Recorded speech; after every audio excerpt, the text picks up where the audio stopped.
ang mga maupay na kulong ay iyon naman. Medyo okay na. Nandito tayo ulit no, sa second leg ng aking sortie sa Northern Samar, kung saan natapat naman na fiesta nga ng Katarman ngayon. So happy fiesta sa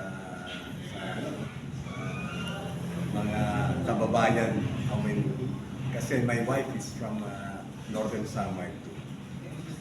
So yeah, magandang hapon sa inyo, sa lahat ng mga followers ninyo. Balik tayo sa tanungin nyo about yung Kingdom of Jesus Christ. No? May breaking news kanina na meron ng court order para to cease and desist pa. So pinapaalis na yung mga pulis doon. Pati yung mga barikada, lahat.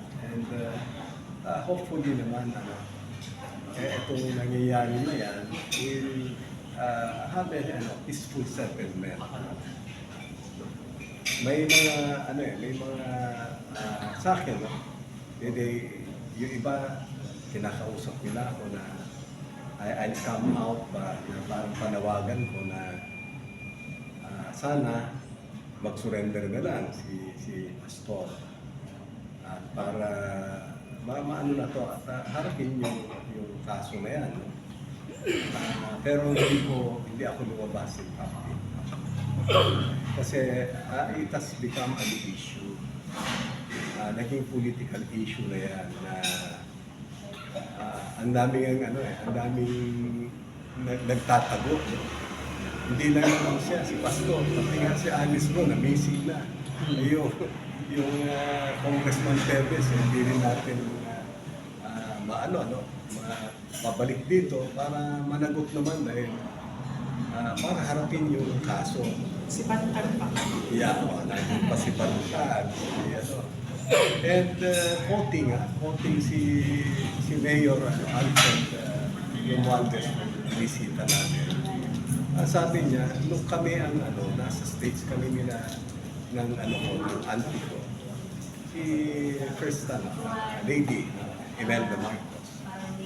Nung kinasuhan kami, hinarap namin lahat ng kaso. Di ba? Hinarap namin lahat ng kaso. Hanggang sa, yun nga, may mga hanggang ngayon, nandun pa yung kaso na pending pa rin. Pero hinarap na raw nila yung kaso.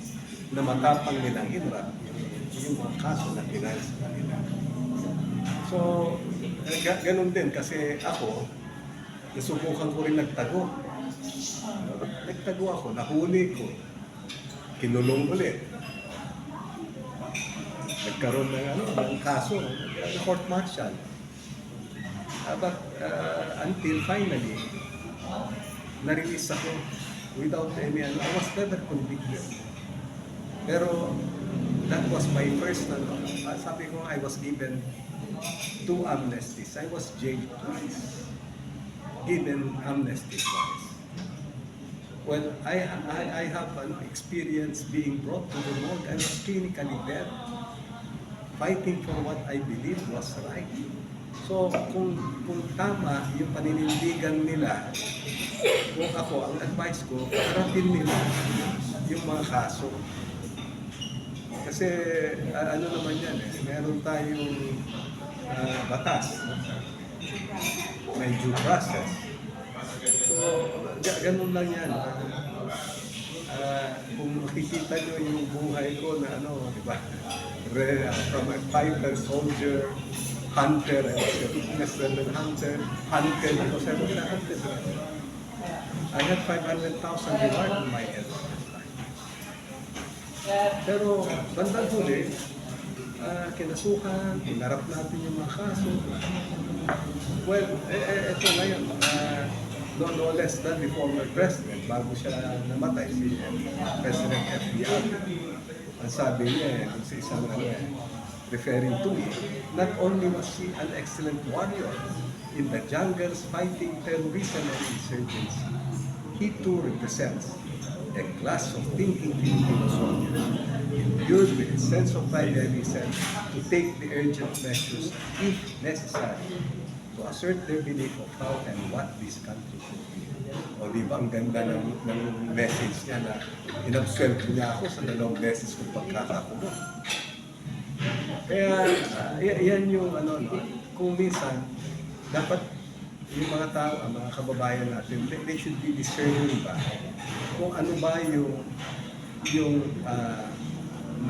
may cause ba, ano yung pinaglalaban mo para magsimpatya tayo o para ano natin, protektahan natin. So, yun lang yung pwede ko masabi na ano, hindi nga ako lumalabas dyan mag-comment pa.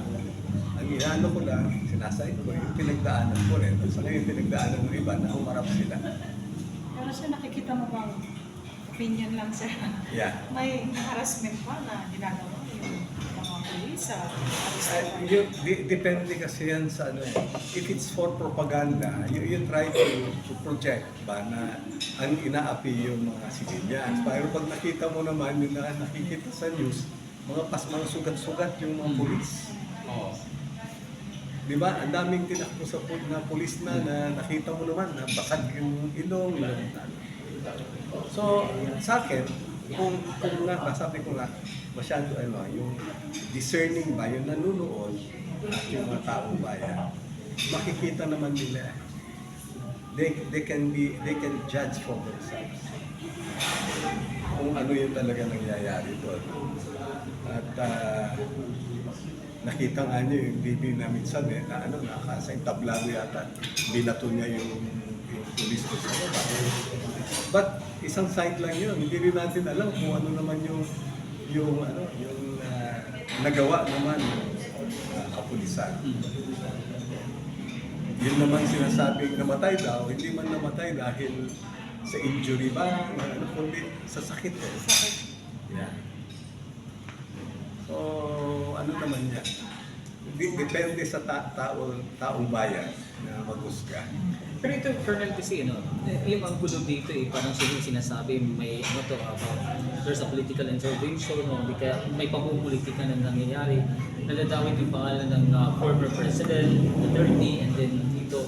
Parang ang takbo ng senaryo ngayon parang talagang pinag-aaway tuloy yung Duterte at saka kasi Marcos eh.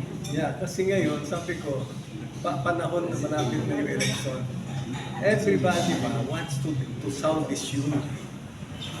And hindi malayo ito. Sabi ko nga, pwede rin na yung mismo nang bubuli sa atin na China ang nagpapagumagawa ng ganito, pinag-away-away tayo. Kasi napapahina yung ating gobyerno sa nangyayari. No, instead na makapag-focus tayo talaga doon sa mga tunay na kalaban natin, dito tayo sa domestic problem natin. Nalilis ba yung usahin na Yes. Napapag-focus doon sa ginagawa ng China sa pag-hangking ng Yes, West Philippine Sea. yung West Philippine Sea. So kita mo, nawawala yung issue na yun. Ako sir siguro out of context na aking may tatanong. Pero kasi based on my observation, kasi hindi naman natin may deny, nasa batas naman yon yung tungkol nga sa pagkapanalo ni ng medal, gold medal. Maliban doon sa Olympics, maliban doon naka-receive pa siya ng milyon-milyon na bigay si Yulo. Incentivo. Incentivo. Now, my question is, may mga sundalo tayong nakipaglaban, nakipagbakbakan, nasusugatan, namamatay. Pero ang tanong, may nagbibigay ba ng ganong halaga incentives? Ano po ang inyong pananaw? Well, yung ganung kalaki na na pera na binibigay, kasi ano naman yan yung incentive ito sa mga athletes natin na nagbibigay ng parangal sa bayan natin. Sa case ng mga ng mga sundalo naman na namamatay, kunwari, nasusugatan, Eh ako nga mismo, nasubukan ko namatay. Ilang beses ako nag-twist ng buhay. Lahat na enkwentro ko, buhay ko yung tinataya ko. Yung mga namamatay, yung tinatawaan, nasa tabi ko, no? Pero yun lang isang bayan na magkamali lang, na maligaw, tumama sa'yo. Disgrasya ka. Pero trabaho namin yon. Yun yung sinumpaan namin na dapat handa kaming mamatay para sa bansa. So, mahirap mong i-compare yung financial remuneration, yung ng mga sundalo at saka ng mga natin, atleta natin na nagbigay ng parangal sa atin. Kung ako lang sasabihin mo, yung si Carlos, hero yan. Kasi for the first time, nag-uwi siya ng 2 gold medal. Yes, pero yung ating mga sundalo is a heroes. Yes, pero would you believe, nung ako na andyan, kaya nga sabi ko siguro ako, I'm being, yun ang tingin ko na bakit ako binigyan ng panibagong buhay. It's all siguro na God wants me ba to share His countless blessings. Yung namasakal na Marines nung nandun sa Basilan, ay sa Ulo, 7 of them. Would you believe, sabi nung boss ko, Ariel, puntahan natin. Pagdating niya doon sa Marines, may parang tissue na nilagay sa bulsa ko. Tapos isa-isa namin na pinuntahan. Yung dalawa na kapako nakasarado. So sabi niya doon sa Iha, nung buhay pa yung misis mo, magkano tinatanggap ninyo? Napadala niya at ngayong patay na, magkano yung tatanggapin ninyo? Ang sagot ng bata Sir, hindi ko po siya asawa, kapatid ko po siya. Ito po, tinuro niya yung mga kapatid na pinapaaral nung Marines na driving first class. Tapos sabi niya, ngayon namatay, dati-dati sir, sabi niya, lahat halos ng sinesweldo niya napupunta sa amin kasi pinapaaral nga yung may kapatid. Ngayon na namatay, kung wala siya financial accountability at property accountability, 75% daw po. Tumalikod yung boss ko, sabi niya, Ariel, bigyan mo silang pa 500,000. Ang binibigay ng gobyerno at that time, pinakamalaki, Malacanang, 150,000. So 500,000, di ba? Umalis na siya. Pinuntahan ko yung foundation, yung director sa foundation na nandun. Sabi ko, Camille, may instruction si boss, bigyan daw natin tigpa 500,000. Kasi wala akong dalang pera. Kung bakit din, nag-ano lang ako dahil nilagay naman si boss so nilabas ko it's 10 million. 10 million. So ang ginawa ko, sabi ko, yung Bank of Commerce ko, bukas pa. Sabi ko kay yes sir, pwede pa palitan natin itong cheque na to, ipangalan na natin sa lahat ng pamilya. Nung binibigay ko yung 500,000 each doon sa bereaved family, yung iyak nila, hindi naman alam mo yung first time nila makahawak ng ganong kalaking pera. No? So, 3.5 yun. May naiwan na 6.5 million. Tinawagan ko yung boss ko, sabi ko, boss, anong gagawin ko dito sa 6.5? At sagot niya, bahala ka na. Kung kurap ako, mandarambong ako, di bahala na ako. Ang laki nun, di ba? Pero would you believe, ibinigay ko yun sa commandant ng Marines. Sabi ko, eto, Rusty, seed money ng Marine Assistant System. I-separate ninyo to kasi meron kami talagang binibigay na monthly for that. No? Para naman ito, pag may namatay, may binibigay na financial assistance. Pero itong pera na to, pambili natin to ng mga gamot kasi marami tayong nasusugatan, yan. Would you believe ngayon, more than 12 million na yata yan. So, balik natin uli. Ano naging role ko ron? I was just a conduit. Parang sinare ko lang yung blessings din na binibigay sa akin ni Lord. Ito ngayon, namatay yung 166, marami siege, 166 na casualties. Tinawag uli ako, boss ko, galante na Ariel, kumusta yung mga binigyan natin doon ng financial assistance?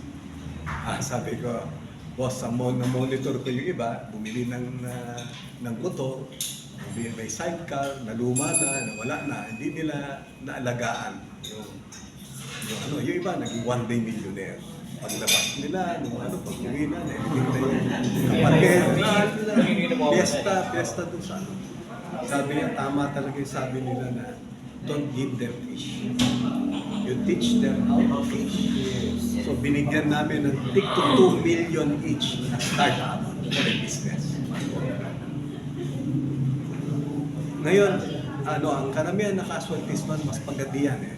Mga yung iba, taga Mountain Province, 166, police, military, wala yata akong matandaan na civilian. Pero lahat yun, big to 2 million. Habang nagbibigay kami ng seminar kung paano magpatakbo ng negosyo, yung ibang mga generals din, na paritan, nag-a-attend. Kasi sabi nila, sir, ang ganda ng nyo, na it's really livelihood. So balik uli ako, kung wala ako doon sa kumpanya na yan, maisip kaya nila yun? Wala, di ba?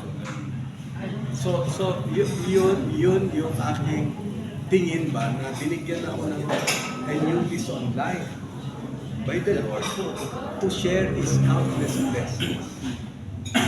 Yan yung ko na nakikita ko na naging So, alam nyo, yung pagbibigay ng pera rin talaga sa sundalo. Pag binigyan mo kasi ang tawag dyan, mercenaryo. Kami na mga sundalo kasi, mga pulis, hindi naman dahil nasa pera kami nagpapakamatay sa bansa. Sinumpaan namin na trabaho yan. Kung bibigyan mo ng pera yan, na ganyan, mercenaryo na yan. Pero sir, can you enlighten us kung ano nga ba ang sistema na ganito na ako mismo I witnessed it or doon sa pagbase sa aking naibabalita sa radio na ganito, may mga bakbakan nangyayari sa between mga kaliwang grupo at sa ating mga kasundaluhan. Lalo na po dito sa Itotor. Ngayon, ang aking nakuha na balita, wounded yung ating mga kaliwang grupo, kinakailangan i-airlift.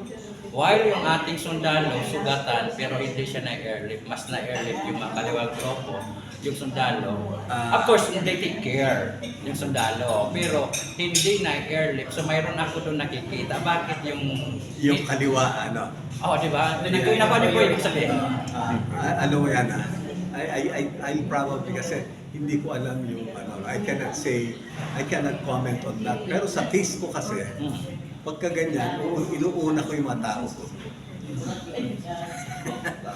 So meaning, iba-iba siguro yung mga leaders na. Ano yan, case-to-case basis? Siguro kaya pa. Kasi baka naman yung wounded na yun, my son was twice wounded in Marami. Would you believe yun yung close ni BBBM ngayon? He wanted to teach sa PMA na divert na punta sa Malacanang. Sabi ko sa kanya, ang ganda ng karir mo, pero kalimutan mo na muna yan. Mas importante, nandyan ka, pero protektahan mo yung buhay ng ating Pangulo. Di ba? Mas marami ka makukuha na magagandang experiences being assigned there. Kasi nasa corridor of power, di ba? You get to know people, lahat. So, okay lang.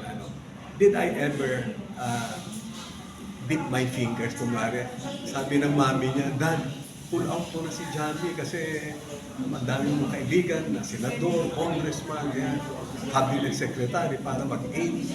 Sabi ko, wag mong gagawin yan. Wag natin gagawin ang pakialaman yung career ng mga bata kasi pag may nangyari later on, nagkaroon ng aberya, lifetime ka sisisihin. Yun ang pinili nila. Pinili nila magsundalo. So sa akin noon, basta't may nasusugatan ako na sundalo, inuuna ko yan. No? At kung meron man kami ma-recover na wounded sa kalaban, ganun din ang trato ko. Ito ba'y, correct me if I'm wrong, ito ba'y, para makulungan na nagtatanong. Sige mo. Ito ba sir, yung parang ginagawa ng programa ng gobyerno na hindi nakakalimutan yung mga kaliwang grupo, niyayakap pa rin ang ating mga kasundaluhan kahit alam natin ng mga kasundaluhan may wanted. Yeah, it's alam mo yung, we are trying to, really espouse reconciliation with them.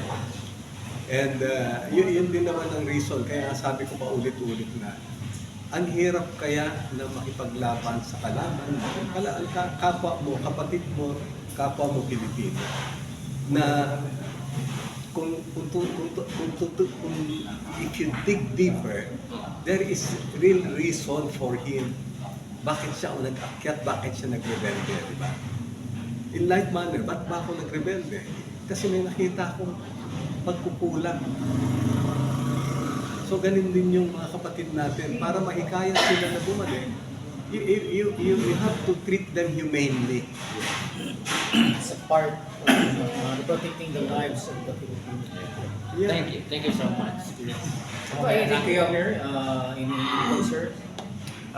Once again, good afternoon, sir, and welcome back dito sa Patarman. Nasabaybayan ko yung mga lakad mo, sir. Tapos nagkalay ako doon sa tubig mo pala. Sorry.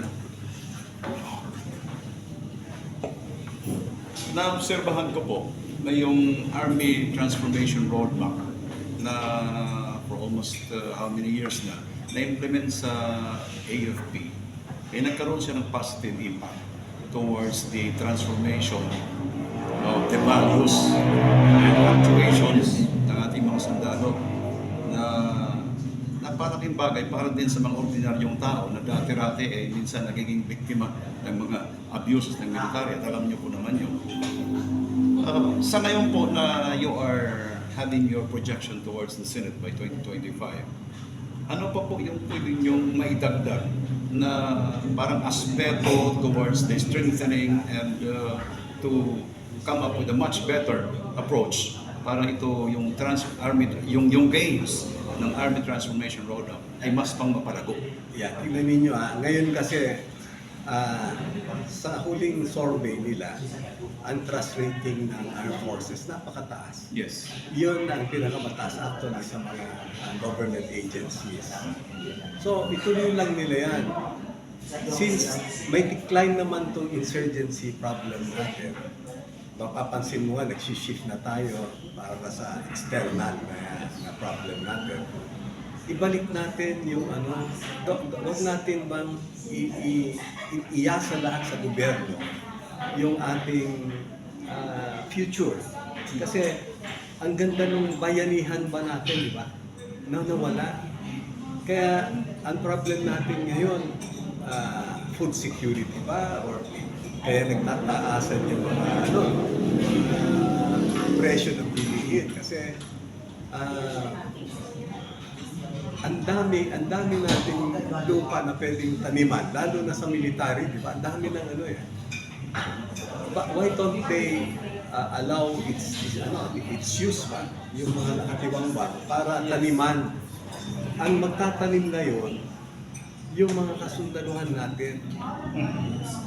And yung community support centers ba, pwede rin ilagay sa mga kampo na yan para ma-nurture ba yung it's all about winning the hearts and minds of the people. That is yan yung unang-una na pinakamaganda sa lahat na counter-insurgency operation natin. Winning the hearts and minds. Kaya may mga civil military operations. So kaya ituloy-tuloy lang ito. Pero more on, sabi ko nga, dapat they should be closer to the people. Yung mga sundalo natin. Yan, maganda na, maibalik natin yung bayanihan, nagtutulungan. Later on, pag magaling na sila na magtanim, kumare, mga nakatiwangwang na yan, pwede nilang gawin na maglagay ng poultry, piggery, pwedeng rancho pa, pwedeng magtanim sila ng mga high-value crops na hindi man mabenta sa atin dito, pero pwede natin ma-export na pagkakakitahan. Diba? So, marami talagang kung magtulong-tulong tayo na mga Pilipino ba, yan kung palarin tayo sa Senado, ganyan pa rin ang ating ang magiging trust natin na pro-people pa. Dahil sa nakita ko nga na na sa pinagdaanan ko, yung una-una, yung gera very expensive. And then yung ating kinagisnan ba na tayo nagpapatayan, tayo nag-aaway, walang kinahinat na. Diba? Pero ako, hindi na wala sa akin yung pagiging protector ba ng taong bayan. Pag may nakita tayo na naninindigan tayo sa kanila, tumitindig tayo sa mahihira, mga api, yun yung Ariel Kerubin, walang nabago. Medyo sabihin lang nila siguro ngayon nakakangiti na ako nung una, nung bataan ko galit na galit ako palagi. Kasi galing ka sa gera, sanay ka sa nakakapatay ka ng kababayan mo, ng kapwa mo Pilipino. Pero ngayon, at least sabi ko nga, I am at peace with myself, with our God, and the people, di ba? So, ano yan, no? Ituloy-tuloy lang ng armed forces yung ginagawa nila, o ng men in uniform. Kasi sabi ko, the best antidote to insurgency, violent extremism, and even terrorism, it's good governance aided by a well-disciplined men in uniform. Yeah, kaya tama yung nung ako superintendent ako ng training center, I really encourage pa yung weekends na may dumadalaw, mga pastor, mga pare, for value formation. At least ngayon nakikita natin it worked, di ba? Ang lahat nga sana, sabi ko, meron din value formation sa mga politicians, sa mga public servants para they will also learn how to fear God, kasi it's all about fear of God. Okay sir, papunta na ako doon ngayon sa sinabi mo, hinggil sa transformation na dapat mangyari sa sabi natin mga politicians. Kasi meron ako nabasa na napakadali lang daw mag-amass ng wealth, gumawa ng mga katarantaduhan, yung mga cheating, mga kung ano-ano pang mga hindi maganda. Diyan mismo, sa kinauupuan ng ilan, sabihin natin, huwag naman natin lahat ng ilan sa mga laihalal. Tapos, meron pa silang ganang tawagin honorable. Okay. So, pag kayo po ay nakaupo, paano nyo kayo ito mabibigyan ng kahit sabihin pa natin pakunti-kunting solusyon na mabago naman ito when it comes to the decision at saka the actuations na ito mga pumapasok sa politika na gumagamit minsan ng mga machinations at mga ploys para makapanalo lang despite the fact na yung ginagawa nila ay hindi naman honorable, but pag nanalo sila, nagiging honorable. Alam mo ano yan alam mo yung sabi ni Mahatma Gandhi, di ba? Be the change that you want in this world. So meaning, if you want to reform the society, reform yung Kongreso ba, or you should first reform yourself. You must walk the talk. Kasi ngayon, pansin ko lang, opinion ko rin yan, ang dami nating batas ba para masolusyonan yung corruption. Diba? Ang daming batas, pero bakit na-implement ba na maayos? Hindi. Kasi ang mga hinahalal mo, ilalagay natin, na-appoint sa mga posisyon na yan, are not even God-fearing. Wala silang takot sa Diyos, walang konsensya, walang ano. So, walang political will. Kaya, yung may batas, nasi-circumvent yung batas. Yun na lang anti-red tape, di ba? Yan yung pinakaunang, ipitin lang nila yung permit mo ng matagal, di ba? You'll be forced magbigay ng grease money, di ba? Pero may batas naman. Ano pa yan? Alam mo yung biro nga nila, di ba? Even sa yung mga regulators natin, yung commission on audit, for example. Ang biro nga nila dyan pagka nag-ano ka anong gusto mo? Commission or audit? Di ba? Commission na ako. So, ano lang, ang kailangan natin, mamili tayo ng mga mamumuno sa atin na may takot sa Diyos at may political will. Kaya nga biro ko subukan ninyo yung Ariel Kerubin. Hindi na siguro dapat ibiro niyo, sir. Dapat seryosohin na yan. Yes, next we have Eugene Montaño from San Bishop of Luzon. Sir, pumunta po tayo sa education sector ng Pilipinas. Kung maalala po natin ay binago ang sistema, ang instructions, tapos ngayon ibabalik na naman kasi ganito ganyan. Pag kayo po ay naupo sa Senado, ano po ang plano ninyo para sa hindi man masabi pinaka the best, at least madaling magbunga na hakbangin para sa educational system ng Pilipinas? Well, yung kamo kasi kasama rin yun sa platform ko Yung platform ko kasi dapat busog na tiyan, matalinong isipan, at ligtas na bayan. So, diba?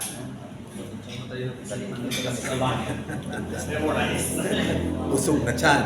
Yun yung nagkikwento kanina about yung naisip natin sa paano natin mahikayat na magtanim ng balik tayo, bayanihan, at yung problema nga ng ating bansa, hindi naman talaga, hindi lang totally na pwede mo sabihin na problema ng gobyerno o Pagdating naman sa matalinong isipan, well, sa akin basic lang din Umpisahan natin sa yung mga kabataan natin sa akin kasi ang dami natin scholars, pero 97% ang literacy rate natin. Pero ang dami natin mga scholars ni mayor, scholars ni secretary, scholars ni governor, lahat na nagkalat ng scholar. Bakit hindi na lang natin gawin standard yan? Lahat ng panganay sa pamilya, scholar.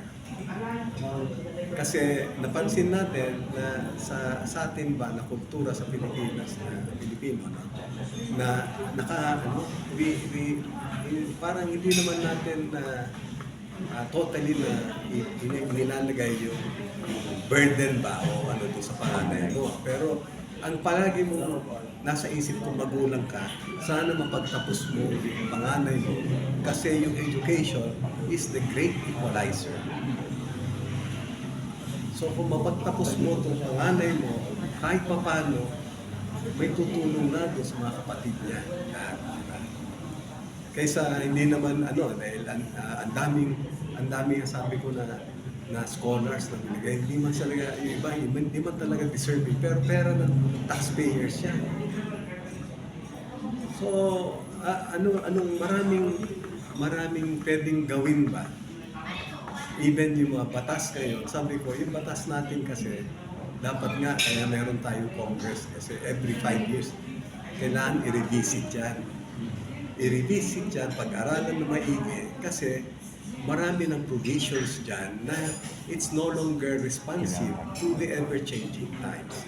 Magna Carta for Women, for example, 97, Republic Act 9710. Di ba meron na, pero bakit kamo hindi na i-implement ng maayos? Meron pa rin discrimination sa kababaihan. Di ba? Para maraming dapat sabi ko nga, maglagay tayo ng maghalal tayo ng yung bang siseryosohin yung trabaho nila na magpasan ng batas. At hindi yung, ayaw ko magsalita naman ngayon kasi we deserve what we have. Sigurado ako, sir. Si Ariel Kerubin yan. Yes, Paul. Okay. Good afternoon, sir. Once again, welcome back. And hopefully makita ka namin mag-ratsa. Tanong ko lang, sir, pag nasa Senado na si Ariel Kerubin, ano ang mga batas tungkol sa proteksyon, kapakanan at kasundaluhan, ang tingin mo kailangan palitan o repasuhin? I-update ito. Yes, unang-una kasi pag sinabi natin na dapat natin i-modernize yung mga nasa men in uniform, pag sinabi mo i-modernize, it doesn't limit your sa equipage lang sa gamit, kundi pati rin yung nila, yung welfare ba, kasi kung papansinin mo, nagbabago yung cost of living, di ba? Ngayon na may inflation, so dapat nag-a-adjust din sila. Kung ako nga, kunwari sa Medal of Honor ko, ngayon I receive 125,000 tax-free allowance. Monthly yan, lifetime yan.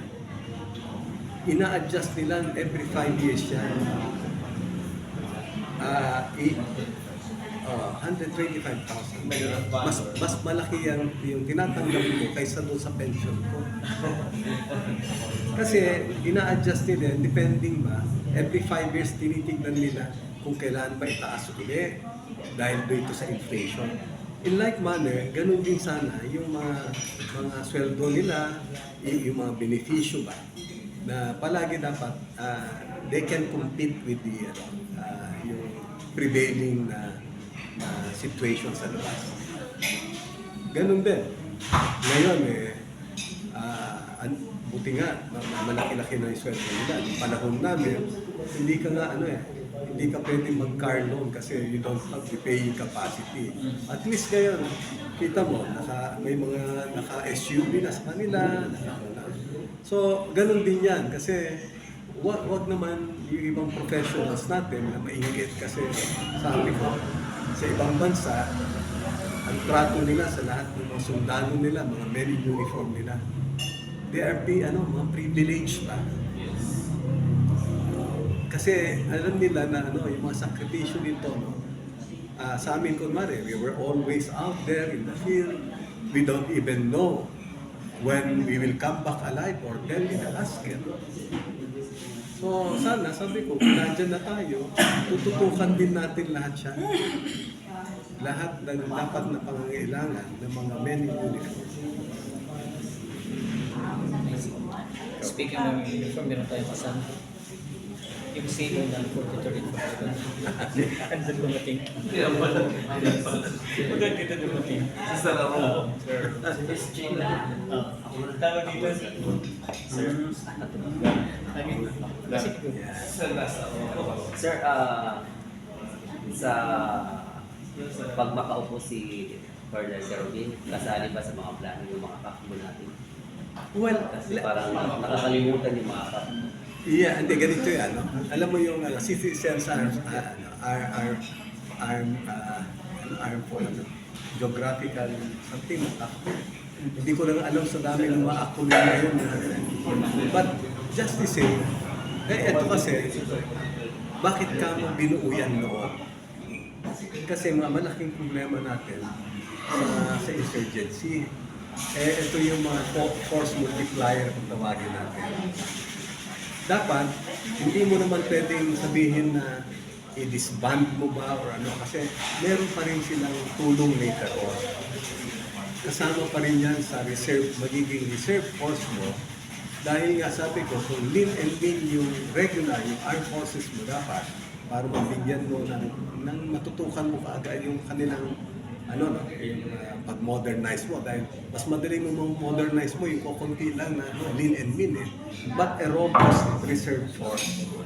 Kaya ako, I am really of the belief ba, not only belief, na ibalik na yung mandatory na armed force.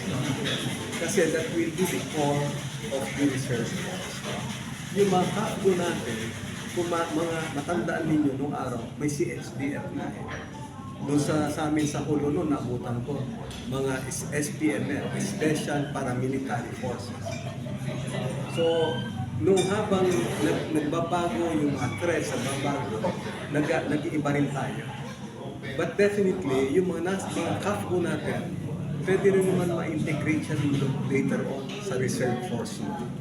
Kasi when push comes to shove, ngayon sa nangyayari na sa militarily, we really cannot say stand up for the bullying of this Chinese Coast Guard. Kasi nga, it's all about preponderance of forces. Wala nga tayong mga barko, ang dami nilang barko. So, ano yan? Hindi naman kasi overnight na nangyari yung problem na yan. So, yung solusyon din, hindi rin overnight. Kaya nga, babalik tayo, pasok ko na rin na sana ipasa na nila yung sinasabi nila na self-reliance defense posture program. Kung saan naman, dapat nakakatindig tayo kung ano. Kasi hindi tayo dapat forever na dependent sa isang superpower. Kasi yung ating, alam mo yung kinalalagyan ng Pilipinas, yung strategic location niya, pinag-aagawan, pinagkakainteresan ng mga superpowers. China, US, even Russia, even... So, ano yan, no? Kung tayo can already stand on our own, we can even bargain for more. Sa ngayon kasi, we are left with no other option. Binubuli ka ng isang superpower. You have to look for a big brother na aalalay muna sa'yo. Una, kasi sabi ko nga, hindi tayo habang buhay na umaasa na. Dapat marunong tayong tumindig. Sa akin siguro, maybe sa last na lang. Ando ka na po sa part o bilang isang retired colonel. Daming experience sa pagbakan, nabuhis buhay, ginalipang bumalik lang dahil kapag mayroon nga na God's intervention, divine intervention, kung bakit ka binuhay. Siguro maybe, this 2025 isa na yan sa gusto mo ulit mag-serve sa bansang Pilipinas. At alam niyo po rin po, na yung ating mga sinasabing CPP-NP, kung ano yung kanilang mga dahilan at rason kung bakit nandun sila. At nakita niyo po kung ano yung pwedeng gawin ng government at ano din yung mga lapses na nasa gobyerno. Pag-upo niyo po, like 2025 yun ang sinabi. Ma-address niyo po kaya yan? Ayan, sabi ko nga the best antidote to all these problems na meron tayo, it's really good governance. It's really good governance. Kung maghalal ka ng mga maayos na mga public servants, wala naman magre-rebelde. And sa akin, kita mo, maraming, kaya tama yung sabi nyo na siguro yung my life really was carefully planned by the Lord.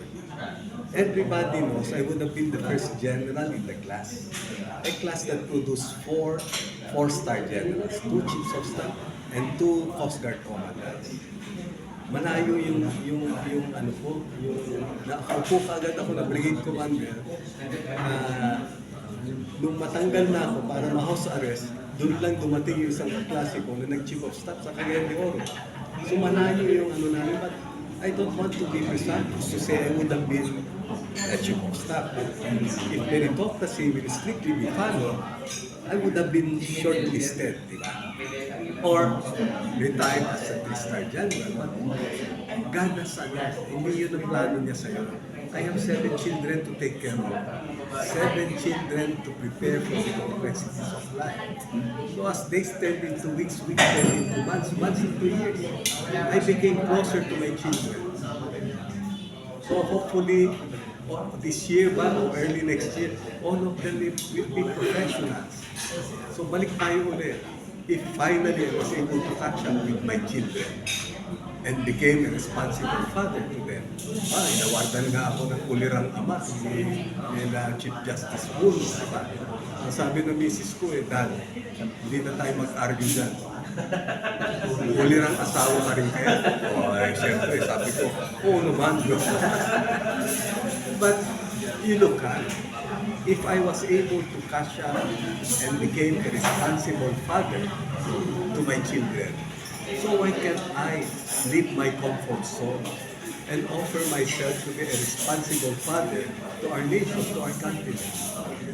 Easily, I have a track record na pwede kong sabihin ko.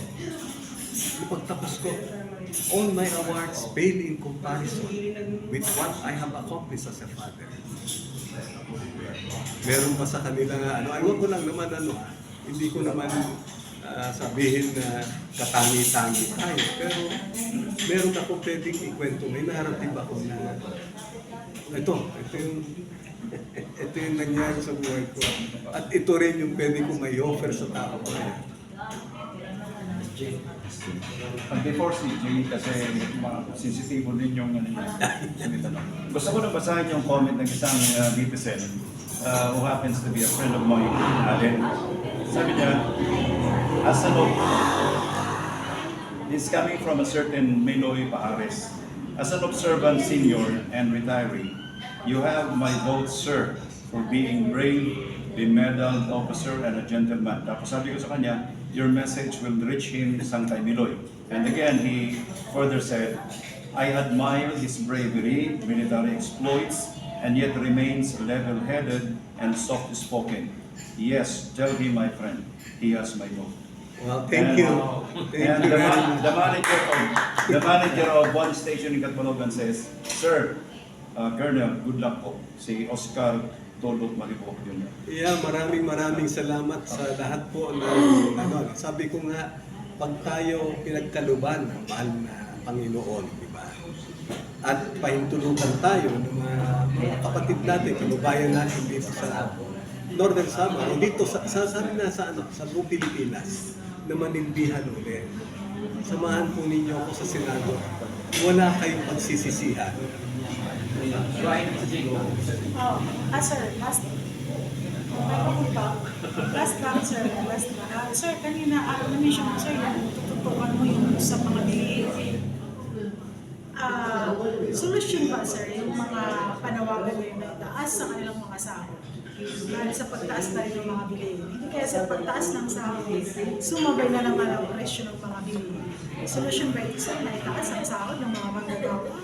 Kasi ang dahilan na nagtataasan yung presyo ng mga bilihin ba, kasi merong kakulangan, di ba?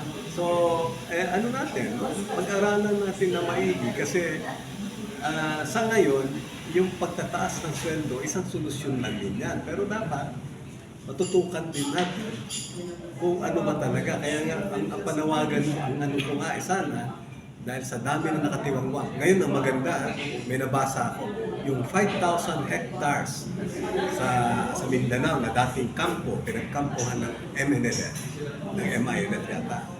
Ang nagbibida si Secretary Piñol tinatanim naman ngayon ng soya at sorghum. So, mga ganun ba na mga solusyon, ang dami natin nakatiwangwang na mga lupa. No? Granting kunwari na, di ba meron sinasabi extensive and intensive farming.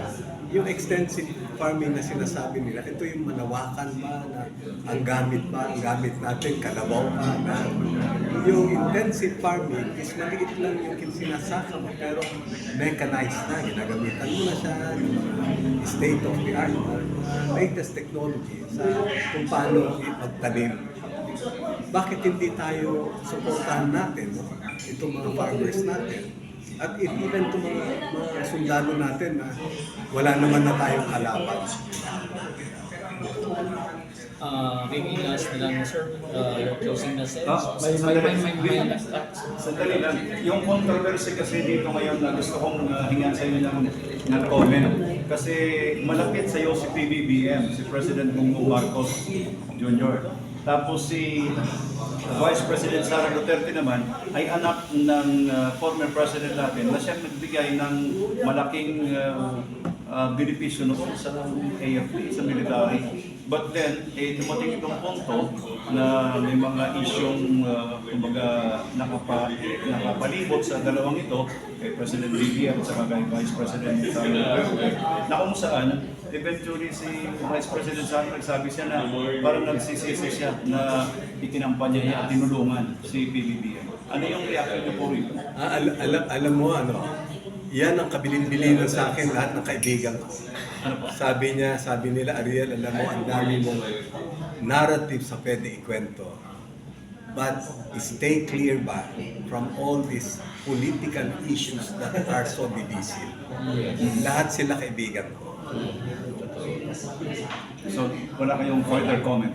No mo. Kaibigan nga eh. Ako sir ano ko lang, naalala ko lang nung unang hindi naalala ngayon na yung sinabi mo, di ba? Sinabi mo, hiramin ko yung sinabi mo na pagkasabi mo, turuan mo ng isda. Huwag bigyan ng isda. Isda, yan. Oo. So, ang tanong ko dito, kung kayo ipapala rin sa Senado, Hindi ka lang isda. ano sir, kung pwede ba natin i-revisit Yung ayuda. yes, yung purpose. Kasi sa aking pananaw, I don't know, correct me if I'm wrong, sa aking pananaw, binibigyan yung mga tao ng pera, ng tulong, which is walang trabaho. Yeah, So, yeah. ngayon, yung mga teachers, yung mga nagtatrabaho sa gobyerno, hindi nabibigyan. Yeah, alam mo yung solusyon kasi yan, sa pananaw ko, no? Ito mga stopgap, yung parang panandalian lang na solusyon. Palliative. Yeah, panandalian lang. Kasi kung tutusin mo, marami tayong problema na ano. Unang-una sana, walang masyado naglalabasan sa atin dahil may maibibigay kang trabaho dito. Eh kita mo, no? Marami talaga tayong dapat gawin. No? At sana sabi ko nga, dahil tayo 68 years old na, pero kaya ko pang gumawa ng 300 na non-submission. Sana umabang pa ako ng 100 para mas marami pa ako. Di ba? Mas marami pa ako pwedeng gawin na maitulong sa taong bayan. Pero is there any possible na pwede natin ma-revisit ito? Yeah, dapat naman, ano.